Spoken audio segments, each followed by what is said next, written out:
The first I learned of it was maybe 30 years ago when I went to the ear doctor. He gave me a audiological test and said that I had evidence of some hearing loss and that down the road I would probably need some devices, but that was a long time ago.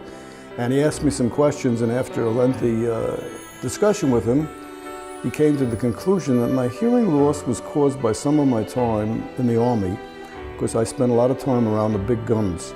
And he said, over the years, that's probably done some damage to your thing, but it's a little too late to blame the Army for that. And about 20 years ago, started to become evident when I needed the TV turned up higher than anybody else. Sometimes I couldn't hear what my wife or kids were saying, especially if they turned their back to me or they were speaking to me from another room. It finally got to the point where I realized I had to do something about it. And reluctantly, because it's a hard thing to accept and admit, but I did, and that there was a special free test and with Island Better Hearing, and I went to visit them.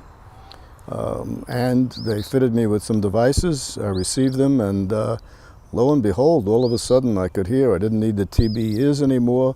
People weren't having to repeat themselves all the time. It's not perfect, but they make all the world of difference. I'm sitting out here by my pool right now, and if I didn't have them, I wouldn't hear the birds. And I wouldn't hear some of the planes also, but I wouldn't hear the birds, and it's an important part of your life when you get to this stage.